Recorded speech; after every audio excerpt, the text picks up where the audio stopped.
Kami percaya manusia hidup dan dibesarkan oleh tantangan.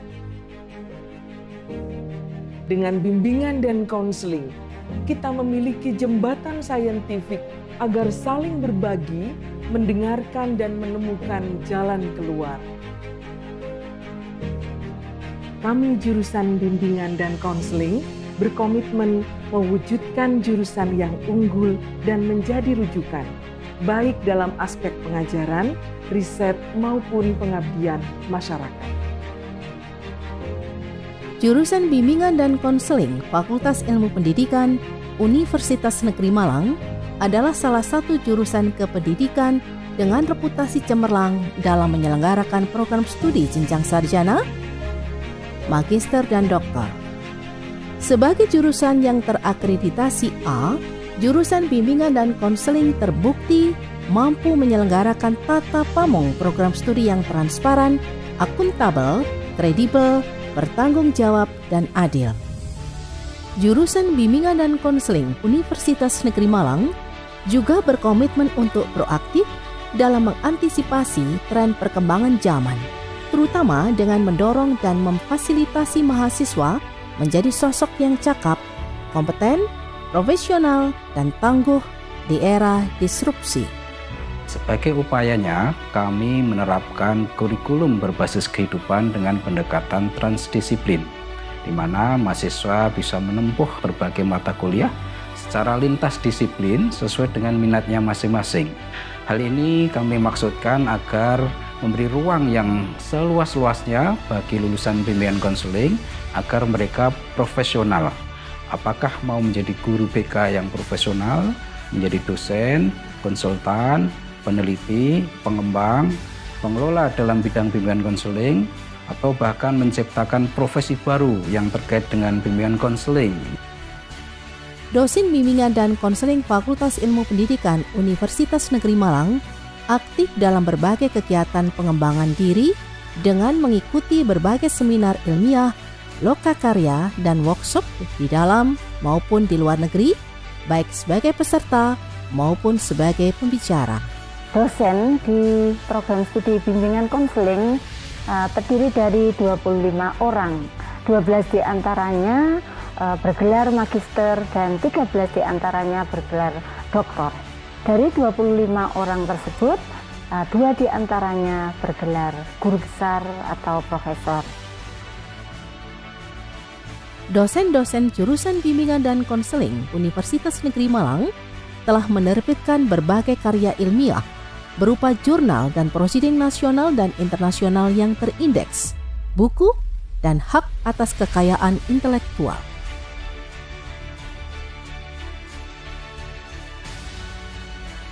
Dalam beberapa tahun terakhir ini, kami konsisten menghasilkan sekitar 100 karya ilmiah setiap tahunnya. Kami juga menjalin kemitraan dengan berbagai lembaga pendidikan. Dalam upaya menciptakan lulusan yang unggul dalam bidang akademik dan non-akademik, jurusan Bimbingan dan Konseling Universitas Negeri Malang menyediakan berbagai sarana dan prasarana yang representatif dan mudah diakses oleh setiap mahasiswa, sehingga pengembangan kompetensi calon konselor dapat tercapai dengan optimal. Sebagai mahasiswa di jurusan BK, kami memperoleh fasilitas untuk mengembangkan kompetensi sebagai calon konselor. Dengan adanya lab misalnya, kami dapat berlatih konseling individual, konseling kelompok, bimbingan kelompok, dan tes psikologi. Kami juga dapat memanfaatkan fasilitas jurusan untuk pengembangan kemampuan berorganisasi, pengembangan bakat dan minat, serta pengembangan prestasi non-akademik. Kisah sukses memang selalu diwarnai dengan perjuangan, karena hidup tidak pernah berhenti memberikan tantangan dan kejutan. Kami dari jurusan Bimbingan dan Konseling mengajak Anda semua untuk bergabung membangun masyarakat yang berkarakter, adaptif terhadap perubahan, otentik, dan berorientasi pada kehidupan.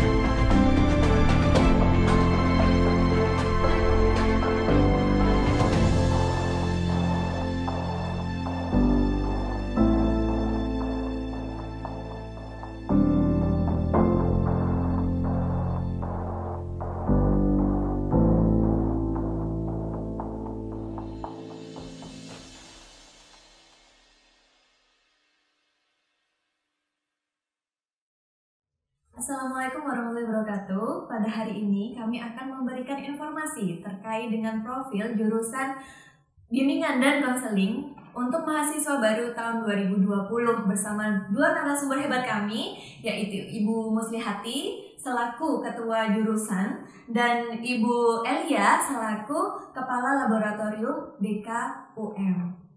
Ya, Assalamualaikum warahmatullahi wabarakatuh. Waalaikumsalam warahmatullahi wabarakatuh. Ibu, bagaimana kabarnya hari ini? Alhamdulillah sehat. Alhamdulillah. Ibu, sebelum kita memasuki untuk sharing nih terkait dengan profil jurusan, kita memberi semangat dulu untuk mahasiswa tahun 2020 BKVUM, ya? Ya. Universitas Negeri Malang, Cakramania, UM is only one. Ya, terima kasih Ibu-ibu. Ya, selanjutnya untuk jurusan BK sendiri, apa nih yang ingin disampaikan kepada mahasiswa baru tahun 2020, Ibu? Baik, terima kasih Bu Eva. Kami mengucapkan selamat datang kepada mahasiswa baru 2020. Selamat bergabung belajar bersama kami untuk menjadi konselor profesional. Terima kasih. Terima kasih Ibu Muslihati.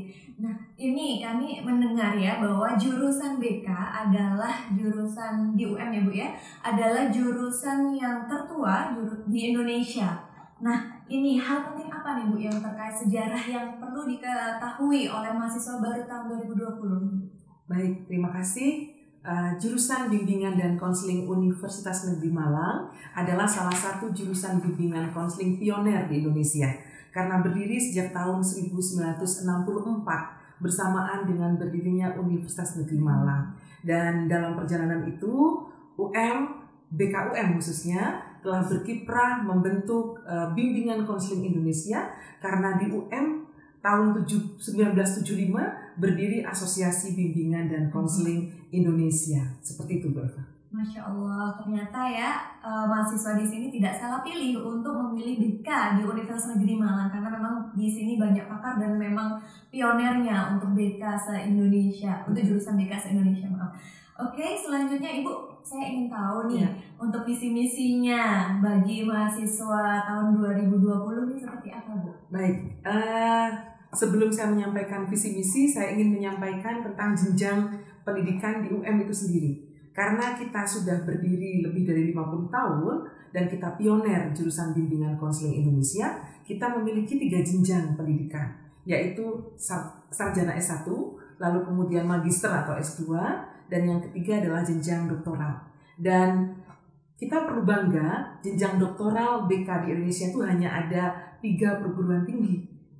UM adalah salah satunya, seperti itu. Nah, adapun visi dan misi jurusan bimbingan dan konseling Indonesia meliputi 3 hal, berkaitan dengan pendidikan, lalu kemudian yang kedua adalah penelitian, dan yang ketiga adalah berkaitan dengan pengabdian masyarakat. Dan visi ilmiah jurusan BK sendiri itu adalah menerapkan keilmuan pendidikan bidang bimbingan dan konseling inovatif berbasis kehidupan yang menggunakan teknologi informasi untuk menghasilkan lulusan yang terampil, berinovasi, dan bertanggung jawab dalam mengelola layanan bimbingan dan konseling, dan tentunya memperoleh pengakuan secara nasional. Seperti itu.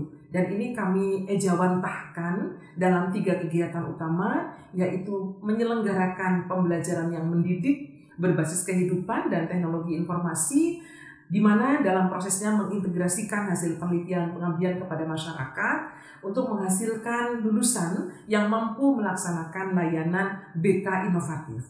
Lalu yang kedua, melaksanakan penelitian dan memanfaatkan hasil penelitian berkelanjutan dalam rangka mengembangkan ilmu, pengetahuan, dan teknologi di bidang seni, maksudnya teknologi dan seni, bidang bimbingan dan konseling inovatif.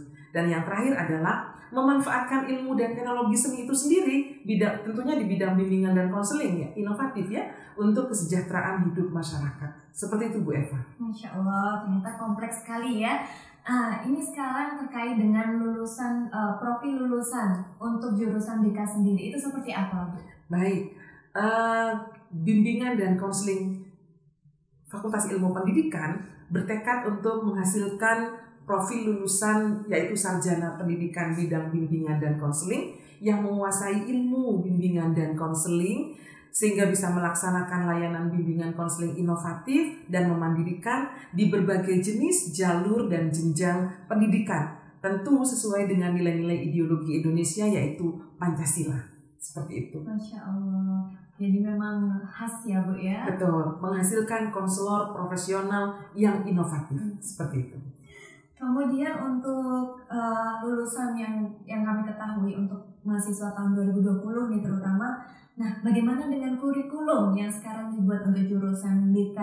Oke, untuk kurikulumnya jumlah SKS nanti yang akan diikuti atau diselesaikan oleh mahasiswa S1 bimbingan dan konseling sebanyak 146 SKS yang bisa ditempuh dalam waktu secepat-cepatnya kurang lebih 7 semester. Lalu kemudian kalau waktunya wajar dalam artian mungkin mahasiswa menempuhnya secara terprogram begitu ya, bisa juga menempuh sekitar 8 semester. Jadi secara umum rata-rata 8 semester Bu Eva. Namun bagi mahasiswa yang berprestasi nanti bisa menempuh dalam waktu 7 semester. Kami merancangnya bisa diselesaikan 7 semester begitu ya. Dan harapannya nanti mahasiswa bisa lulus tepat waktu. Dan kita memiliki satu keunggulan ini di UM sekarang Bu Eva. Kurikulum kita ini dalam konteks kurikulum Merdeka Belajar ya, itu nanti ada kurikulum mata kuliah yang bisa ditempuh antar jurusan di UM sendiri dan juga ada mata kuliah yang bisa diambil di perguruan tinggi lain karena kita ada kerjasama dengan jurusan-jurusan BK seluruh Indonesia. Seperti itu Bu Eva. Masya Allah. Jadi ini untuk mahasiswa ya bisa mulai sekarang memprepare mau berapa semester lulus, apalagi sudah ada S2 dan bisa lanjut ke S3 ya Insya Allah. Nah kemudian Bu, tak kenal maka tak sayang. Jadi kan kita pengen tahu tentang dosen-dosen BK seperti apa Bu? Alhamdulillah kita memiliki 24 orang dosen Bu Eva. Dan dosen-dosen BK alhamdulillah 10 diantaranya berpendidikan magister dan 14 diantaranya berpendidikan doktor. Dan 2 orang di antara 24 dosen tersebut telah mencapai gelar profesor atau guru besar. Dan kita juga disupport oleh tenaga kependidikan Bu Eva. Kami memiliki 3 tenaga kependidikan, 1 orang laboran ya yang nanti akan membantu mahasiswa mengakses fasilitas laboratorium, lalu 2 orang tenaga kependidikan yaitu tenaga kependidikan yang membantu urusan administrasi dan berkaitan dengan publikasi jurnal. Seperti itu Bu Eva. Jadi laboratoriumnya insya Allah sangat mendukung. Alhamdulillah ternyata pakar-pakar di jurusan bimbingan dan konseling ini sudah cukup kompleks dan insya Allah nanti akan banyak-banyak memberikan informasi, memberikan pengetahuan kepada mahasiswa 2020 terutamanya Bu ya. Ya insya Allah. Terima kasih Bu Mus. Kemudian saya ingin tanya nih berbincang sedikit kepada Bu Elia selaku Kepala Laboratorium di jurusan BKUM. Ya Ibu, bagaimana tentang fasilitas yang ada di laboratorium BK sendiri Bu Elia? Terima kasih Bu Eva. Selamat datang anak-anakku yang ku cinta, gitu ya. Selamat bergabung di jurusan bimbingan dan konseling yang kita cintai. Begini Bu Eva, menjelaskan tentang fasilitas yang ada di laboratorium pasti itu akan sesuai dengan visi dan misi yang sudah dijelaskan oleh Bu Mus tadi, gitu ya. Karena laboratorium bimbingan dan konseling itu adalah merupakan sumber gitu ya, sumber dasar untuk menunjang tercapainya kegiatan di jurusan BK. Nah, tadi sampaikan ada 3 bidang gitu ya, dari Dharma perguruan tinggi, bidang pendidikan, pengajaran, kemudian penelitian dan bidang pengabdian pada masyarakat. Pasti program dan fasilitas yang disiapkan di lab itu ya menunjang itu tadi gitu ya. Misalnya di bidang pendidikan dan pengajaran disiapkan ruang-ruang gitu ya, ruang-ruang misalnya ada ruang praktikum konseling untuk mata kuliah konseling, ada ruang praktik bimbingan kelompok untuk mata kuliah bimbingan kelompok. Terus ada ruang assessment untuk mata kuliah assessment baik tes maupun non-tes. Nah itu disiapkan di lab.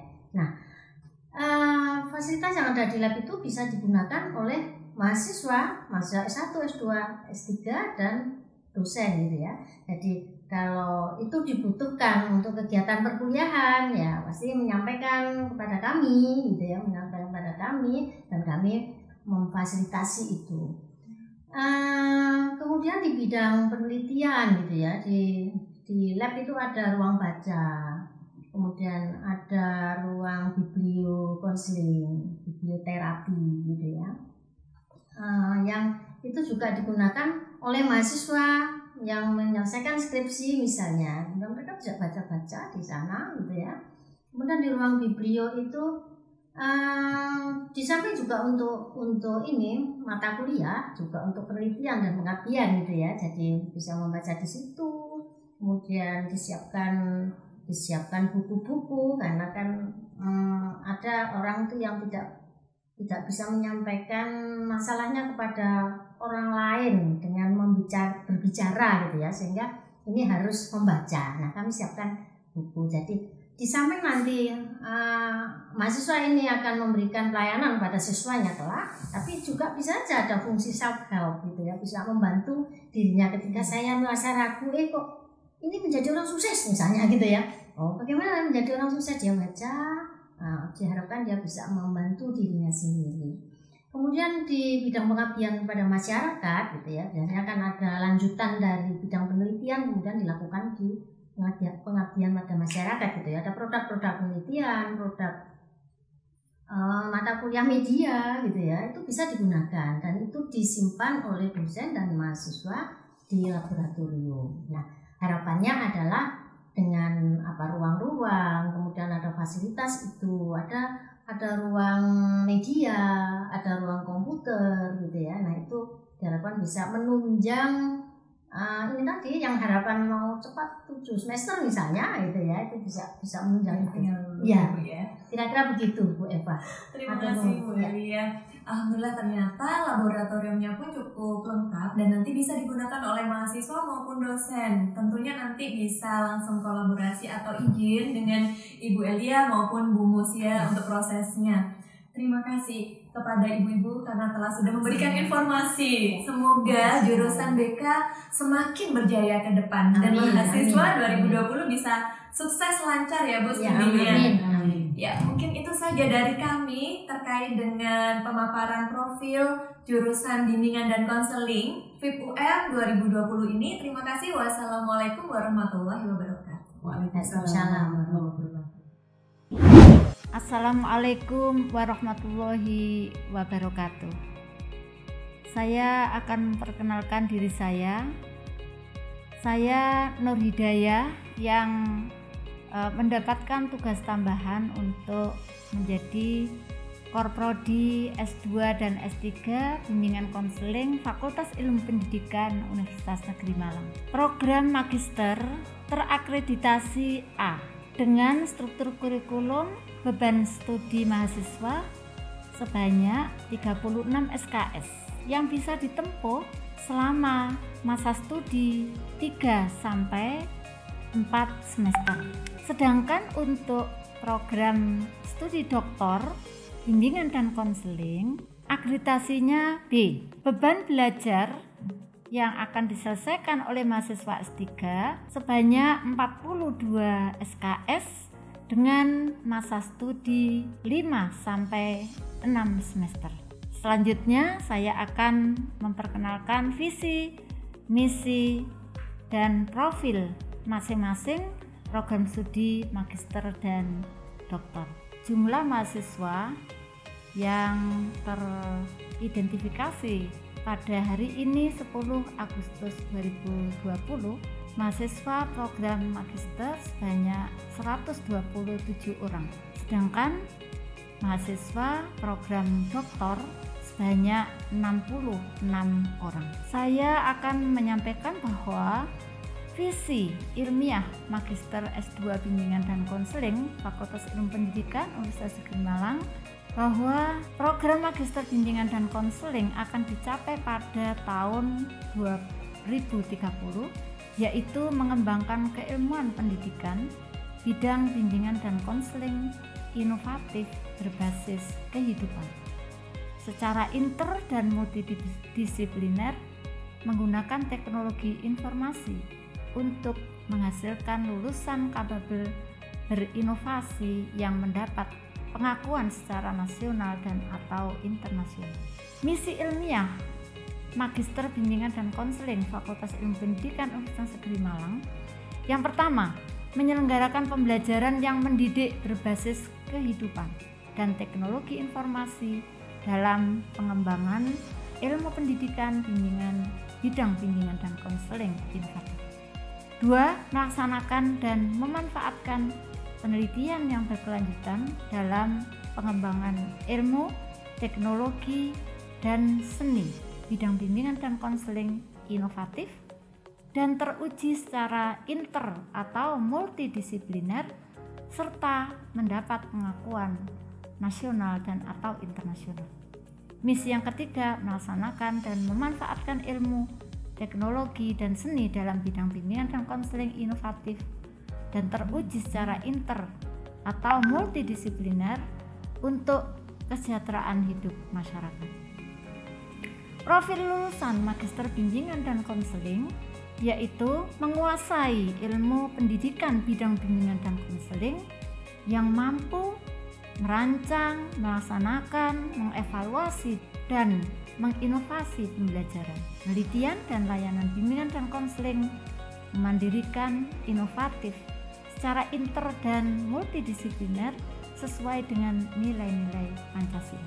Sedangkan visi ilmiah program Doktor Bimbingan dan Konseling adalah akan dicapai pada tahun 2030 mengembangkan keilmuan pendidikan bidang bimbingan dan konseling inovatif berbasis kehidupan secara inter, multi, dan transdisipliner menggunakan teknologi informasi untuk menghasilkan lulusan yang mampu mencipta karya kreatif, original, dan teruji serta mendapatkan pengakuan baik nasional maupun internasional.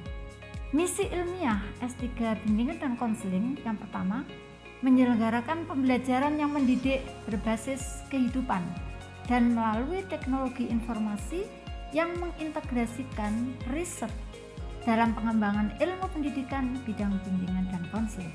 Yang kedua, melaksanakan penelitian yang unggul dan berkelanjutan dalam pengembangan ilmu, teknologi, dan seni bidang bimbingan dan konseling inovatif dan teruji secara inter, multi, dan transdisipliner serta mendapat pengakuan baik nasional maupun internasional. Sedangkan yang ketiga, melaksanakan pengabdian kepada masyarakat berdasarkan ilmu, teknologi, dan seni dalam bidang bimbingan dan konseling inovatif, kreatif, teruji, inter, multi, atau transdisipliner serta mendapat pengakuan secara nasional dan internasional.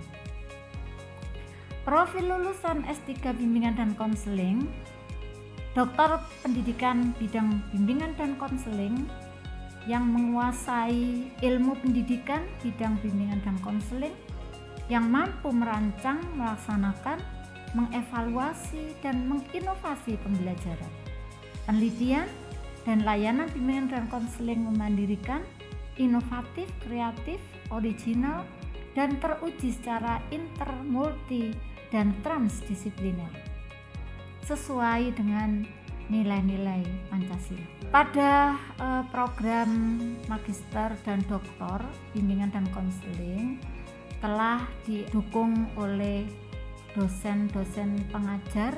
Yang pertama adalah saya sendiri, Profesor Dr. Nur Hidayah MPD. Yang kedua adalah Profesor Dr. Andi Mapiare AT MPD. Berikutnya adalah Profesor Dr. Fatah Hanurawan MSI MPD. Berikutnya adalah Profesor Dr. Bambang Budi Wiono MPD. Berikutnya Profesor Dr. Punaji Setiosari MPD MED. Berikutnya adalah Profesor Dr. I Nyoman Degeng Sudana Degeng MPD. Yang berikutnya adalah Associate Prof. Dr. Triyono MPD. Berikutnya adalah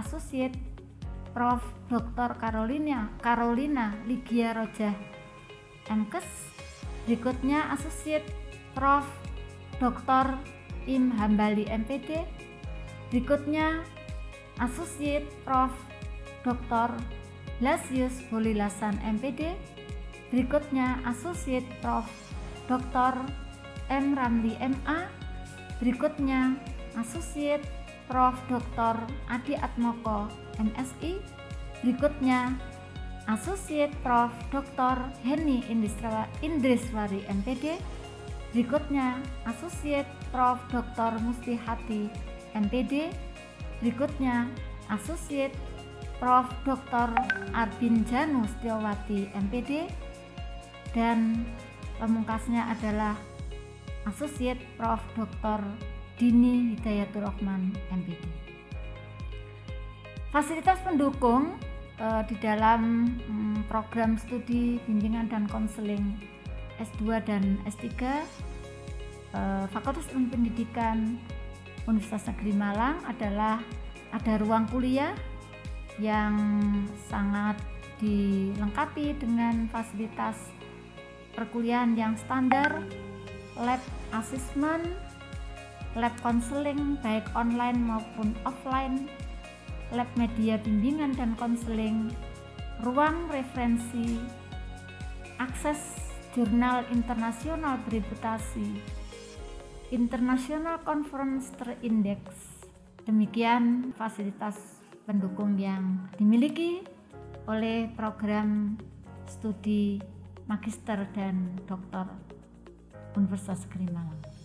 Demikian apa yang sudah saya sampaikan terkait dengan program studi magister dan doktor bimbingan konseling Fakultas Ilmu Pendidikan Universitas Negeri Malang. Wassalamualaikum warahmatullahi wabarakatuh. Rifki, Rachel, ini adalah program kerja HMJ di tahun 2020. Program kerja Himpunan Mahasiswa Jurusan Bimbingan dan Konseling merupakan aspirasi dari mahasiswa jurusan bimbingan dan konseling yang bertujuan untuk mengembangkan potensi akademik maupun non-akademik yang kemudian menjadi jembatan mahasiswa untuk meraih prestasi di kancah regional maupun nasional. Bersama HMJBK, jadikan dirimu pribadi kompetitif, adaptif, dan unggul. Assalamualaikum warahmatullahi wabarakatuh. Salam sejahtera bagi kita semua. Nama saya Mula Warman. Saat ini saya menjadi dosen di Universitas Negeri Semarang atau UNES dan diberikan amanah menjadi Kepala Laboratorium Jurusan Bimbingan dan Konseling di Universitas Negeri Semarang. Selama menjadi mahasiswa di jurusan Bimbingan dan Konseling Universitas Negeri Malang atau UM, saya ditempa menjadi mahasiswa yang inovatif, kreatif, dan berani untuk menerima tantangan.